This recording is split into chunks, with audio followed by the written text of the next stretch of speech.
Right, how excited are you to see How excited are you to see Cole Palmer? So excited. I think we all are. We've just been waiting for him to return, and as good as our results have been and as good as some of those performances have been, you can't say that Cole Palmer's not missing in that team, especially in that 10 row. As Jay said, nobody does it like Cole Palmer, and of course we've seen Joao Pedro there, but I think he's struggled and part of his game has been limited by Cole Palmer's absence. So actually him returning, I think, will elevate Joao Pedro's game because they can link up. We're dying to see that partnership with Esteval, of course, out on the right. That could be really, really special. So actually Cole Palmer is that glue that really just lines up the whole attack.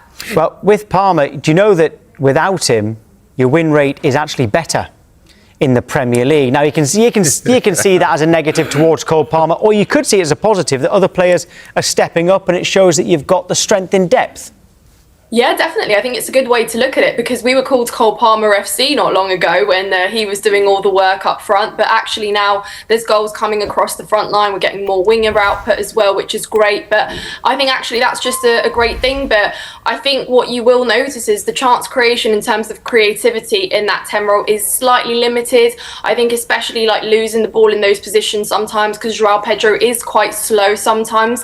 So I certainly think that results have been great without him, but that creativity and that spark you don't get it from anyone else like Cole Palmer, and I think we're just going to be so happy to see him in that lineup tonight, hopefully.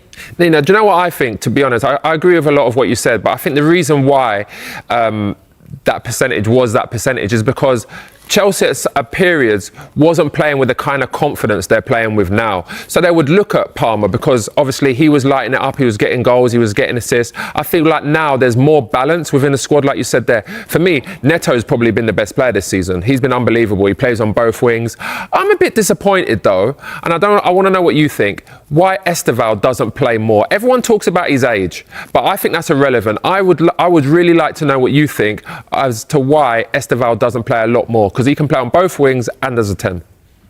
Yeah, I think, Jay, you're right. We want to see so much more of Esteval. I think Maresca's been quite careful in terms of managing his minutes. He is 18 years old after all and coming across the whole world, you know, settling into the Premier League, one of the most difficult leagues, quite physical. I think he's just been quite careful with that. But actually, it's worked quite well for him because he's often been in that sort of super sub character, which has done wonders for him because he's come on, he plays against tired legs, he takes on his man, and he's just so explosive and very technical as well. But actually, we do want to see him start. I think he is ready. What he has shown to us, perhaps maybe not so much in the Arsenal game. I think he struggled in those opening minutes, but even still, he was up there. He has the confidence. He backs himself to do it, and that's exactly what you need, especially against Leeds tonight. You're looking at playing maybe a team that might sit back. You need those players that will unlock defenders, that will find those pockets, make those runs. So actually, he's ready, and I think now with Cole Palmer returning, maybe that'll be that extra level of support there he needs in a player like Palmer, who is so secure in his role, very confident, knows exactly what it means to play for Chelsea. I think that could be a very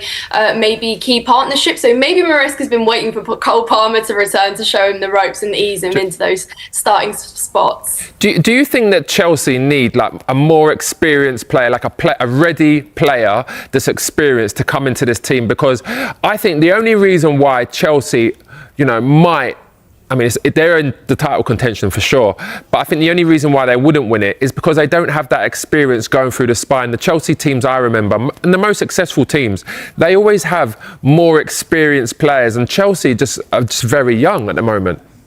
Yeah, you're right, and I think we missed that leadership in the back line. I think specifically towards the start, especially of the season. You know, when Thiago Silva left, I said we never quite replaced the leadership and just the qualities in the player that he was for us. He was able to tie everyone in defence. I think why half of our defenders looked so promising was because they were playing alongside a Thiago Silva. So actually, a lot of these young players have really just had to learn on the job, just sort of, pull their socks up, get on with it. But it's so much easier when you have that leadership, as you say there, Jay, to be losing in a game or be behind in a result and have someone that can just say, right, pull your socks up and play for this result. So it's been difficult, but I'd say to that, we have slowly been turning these youngsters into a little bit more experienced players. You look at the likes of Caicedo, Enzo Fernandez, someone who's really grown into his leadership role as a captain as well. Pedro Neto, as you mentioned, someone who has also become a lot more experienced, and he's been in the Premier League. He's been around now for some time. So actually, you're looking at these players, of course, Reece James as well, who is arguably arguably our most experienced player,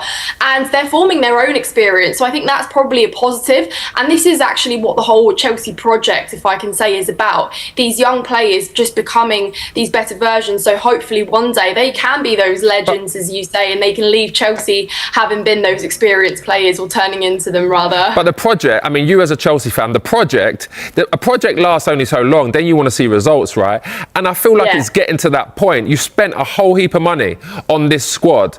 It's no longer, oh, they're young. There can be no excuses now. You have to go and win something. It's not just a case of, oh, we want to see these. We want to see these. Pardon? There you go, Tom. You said it. Majors. Chelsea are not judged on, domestic cups. They're judged on majors, and I feel like you're almost there.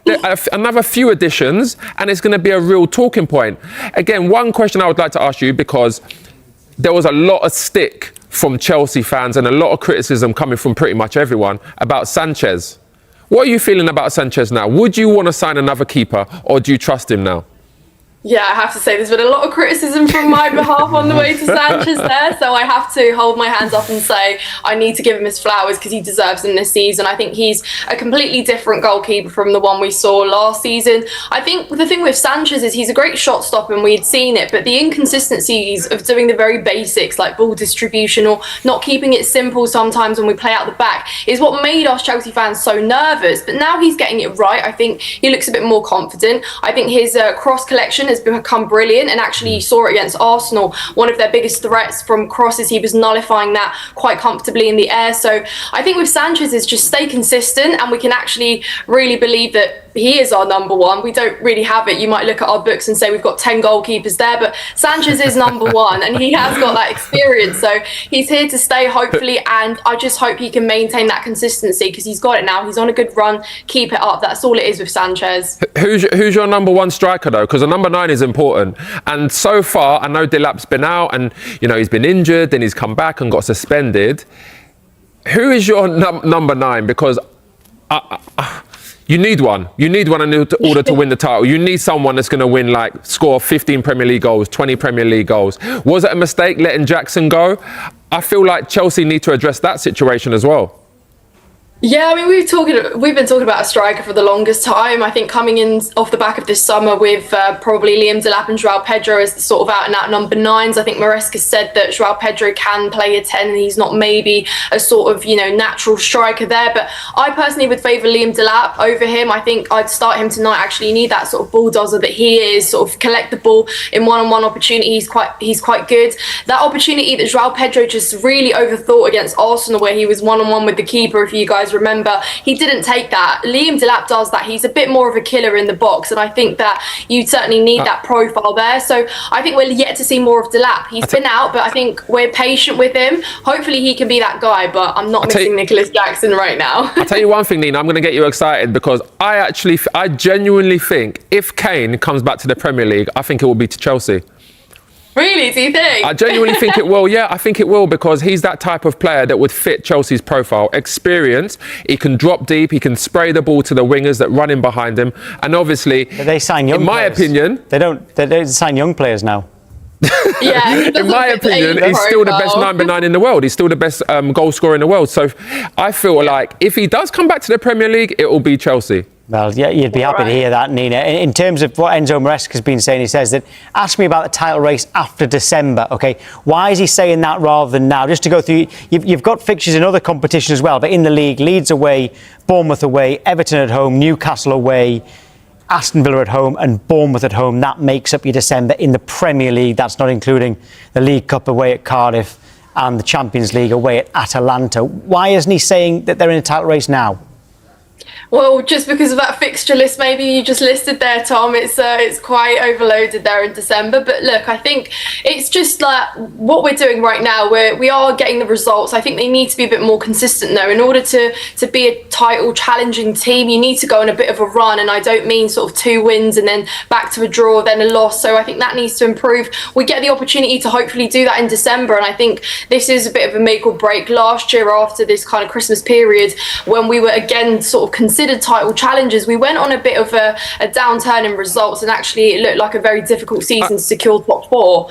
But this season, what I will say is there's a lot more promise with the players we have, the experience, they're sort of gelling together. I think it makes a little bit more sense. The back line is coming together nicely. So I think we're certainly up there and we're pushing the likes of Arsenal. We saw that at the weekend. We're disappointed to walk away with a draw after being a man disadvantaged. So that tells you everything. You shouldn't be, because they're a better team. We are. That tells you how ambitious we are. So I think Maresca's not putting the pressure on the players right now to tell them that we are in a title race. It's a good thing as well, though, because it's just December. It's so early on. You're seeing how narrow the point gap is in the Premier League. You win a game, you're into third. You lose a game, you're down to 6th and 7th. So it changes. Nina, but to be honest, let's be real. Chelsea are not really interested in the League Cup. They're interested in Champions League and Premier League.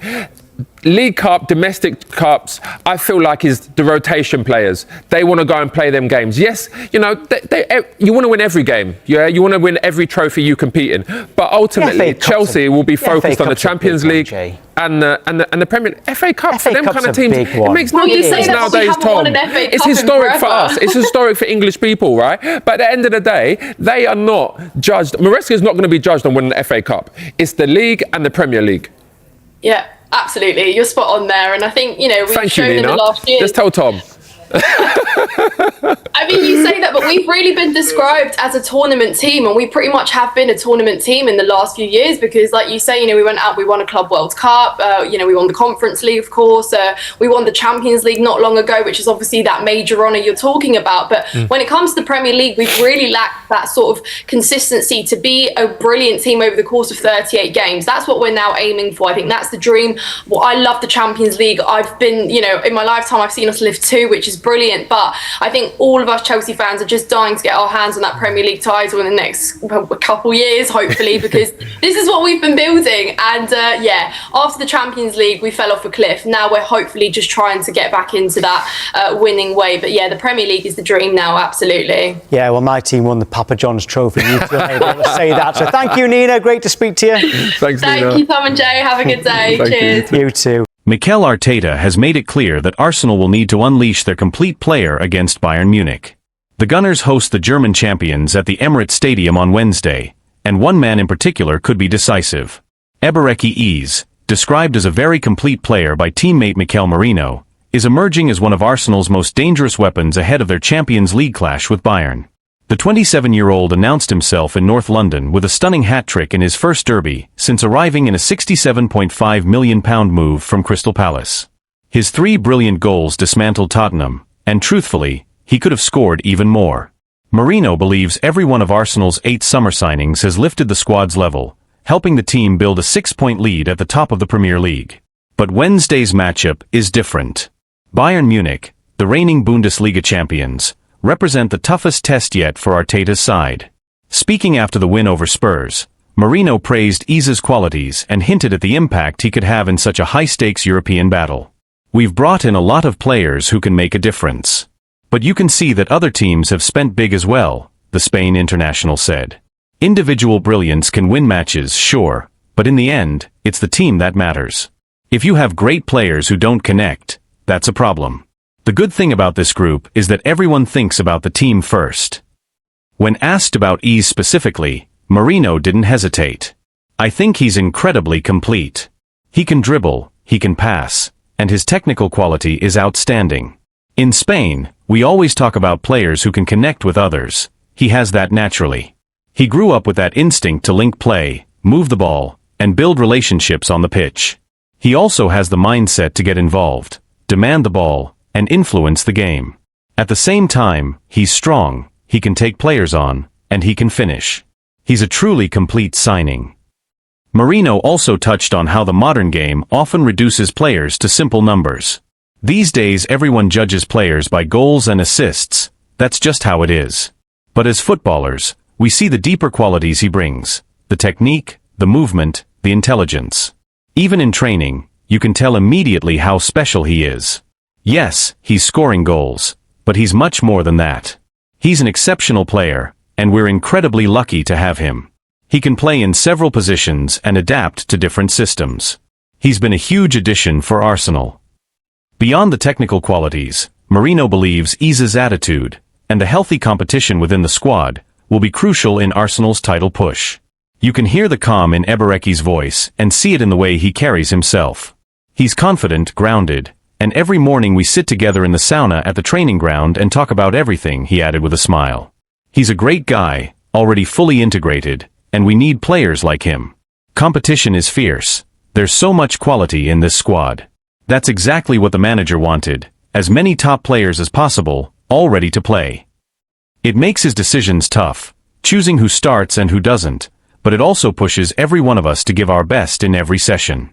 And that's why we're improving as a team. As Arsenal prepare for Bayern's arrival, Arteta is facing one of the most delicate balancing acts of the season.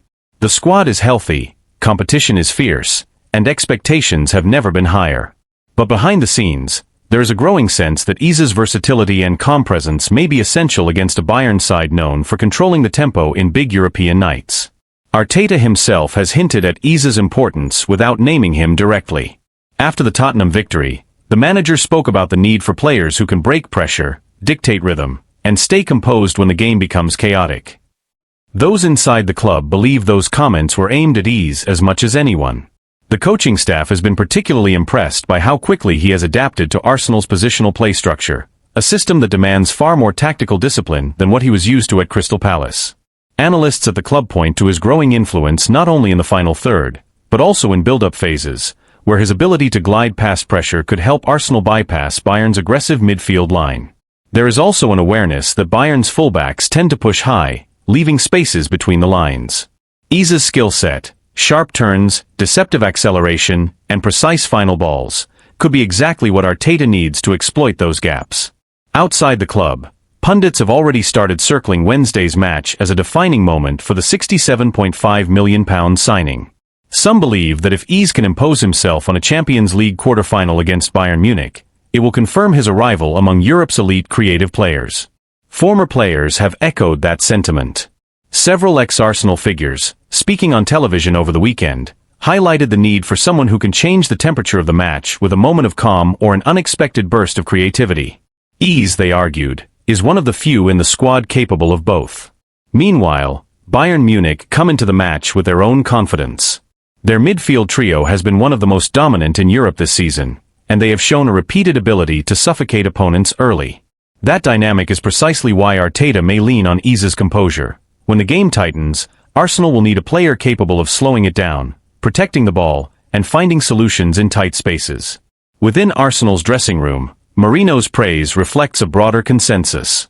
Senior players have reportedly been struck by Iza's humility and work ethic, qualities that have helped him integrate seamlessly into a squad that already had strong internal chemistry. Staff members describe him as someone who never forces the game, and lets the match come to him, characteristics that could prove invaluable in a high-tension Champions League tie. As kickoff approaches, the narrative surrounding the match has shifted. What began as a test of Arsenal's resilience has quietly become a spotlight on whether Iza can elevate them in Europe the same way he has in the Premier League. For Arteta, the equation is simple. If Arsenal are to overcome Bayern, they will need more than intensity. They will need control. They will need creativity. And increasingly, they will need the completeness Iza brings to every phase of the pitch. Whether he starts in a wide role as a floating midfielder, or even as an interior playmaker, the expectation is the same. Iza will have to find the spaces others cannot, and influence the game in ways that statistics alone will not capture. The stakes are high, the opponent is formidable, and the spotlight is intense. But within the walls of London Coney, the belief is growing that this is exactly the kind of stage Eberechi Iza was signed for. Martin Odegaard is nearing a return to action after suffering a medial collateral ligament injury in Arsenal's 2-0 win over West Ham earlier in October. Yet, 3.5 years after Mikel Arteta named him captain, the Norwegian finds himself in an unfamiliar position. His place in the starting lineup is no longer guaranteed. For the first time since joining the club permanently from Real Madrid in August 2021, there is real debate over whether he remains an automatic choice for Arteta's 11. Odegaard, now 26, has been central to Arsenal's resurgence under Arteta, the conductor who shaped the team's rhythm through some of their most fluid football. But this season, the Gunners have been forced to navigate long stretches without their captain, first due to a shoulder issue that kept him out of 4 matches in September, and then because of the knee collision with West Ham's Crescencio Somerville that sidelined him again. And during his absence, something significant happened. Ebereki Eze stepped into the spotlight. Eze's sensational hat-trick in the North London Derby has complicated the picture. Now thriving in a central role, the England international has given Arsenal a different kind of presence around the edge of the box. A blend of unpredictability, directness, and two-footed confidence that opponents struggle to contain. He may not control games with the same metronomic precision as Odegaard, but he offers a spark, a willingness to take risks at moments when Arsenal need a jolt of creativity. After such a standout performance against Tottenham, it feels almost impossible to imagine Arteta leaving Eze out. The manager has always had a soft spot for players riding a wave of confidence, and Eze is currently surfing at full height. There was a similar situation back in September, when Mikel Merino was handed a start against Manchester City after scoring 4 times in 2 games for Spain, including a hat-trick against Turkey. Arteta doesn't hesitate to reward form. Eze has carried that form onto the international stage as well, recently scoring a stunning goal for England in a 2-0 win over Serbia in the World Cup qualifiers at Wembley. Though he can play on the left, it has always been clear that Arteta brought him to the Emirates to operate in midfield. And with Declan Rice and Martin Zubimendi near untouchable in the double pivot, the odds of Eze and Odegaard consistently starting together seem slim. That leaves Odegaard in an unfamiliar position. He needs minutes to rebuild sharpness, yet Arsenal's medical team won't rush him. The plan is likely to ease him back through short substitute appearances before restoring him to larger roles. But even once fully fit, Odegaard faces genuine competition, because Eze has shifted the landscape. His arrival has raised the team's ceiling, and his performances have earned him the right to keep his place. Before the dismantling of Tottenham, Eze had scored only twice for Arsenal, one against Port Vale in the Carabao Cup and another versus his former club Crystal Palace, a clever finish that sealed victory. Now with 5 goals across all competitions, he sits just 1 behind Odegaard's total from last season, when the captain made 45 appearances. Odegaard's 2023-24 numbers were outstanding: 11 goals, 12 assists, influence written across every competition. That is the standard he must match again if he wants to reclaim his spot, because Eze is hungry, confident, and eager to impress ahead of next summer's World Cup. Arteta will insist that Arsenal need both players at their best if they are to meet their ambitions in the months ahead. And with Kai Havertz also working his way back to full fitness, potentially slotting into midfield behind marquee striker Victor Gyökeres, the battle for places has never been fiercer at the Emirates. For Odegaard, the message is clear: he must rise to the challenge. His leadership and quality remain unquestioned, but he can no longer rely on reputation alone. If he embraces the competition and fights his way back into the side, his return could push Arsenal to even greater heights. And if the team has already reached this level without several key figures, the potential for what comes next may be even greater. Inside the club, staff members are quietly acknowledging that Arsenal are entering a new phase, one where no player, not even the captain, is immune to tactical evolution. Arteta has spent the past 2 seasons building a squad capable of sustaining pressure across multiple competitions, and the emergence of Eze is a sign that the manager's long-term planning is beginning to bear fruit.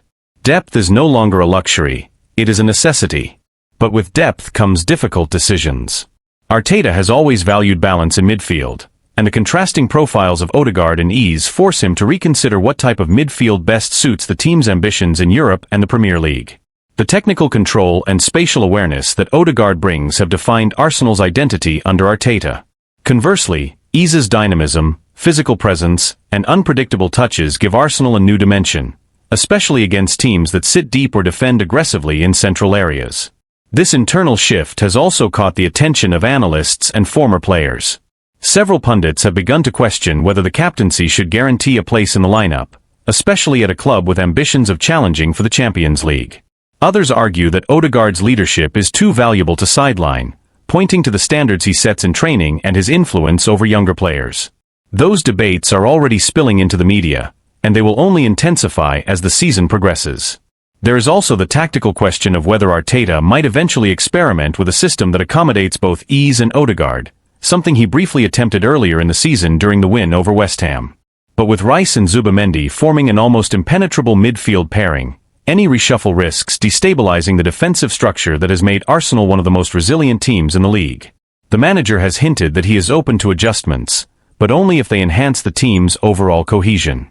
For Odegaard himself, The challenge is as much psychological as it is physical. He has worked hard to cultivate an image of calm authority, a leader who raises the level of those around him through clarity and consistency. Now he must show that he can adapt, compete, and respond to adversity.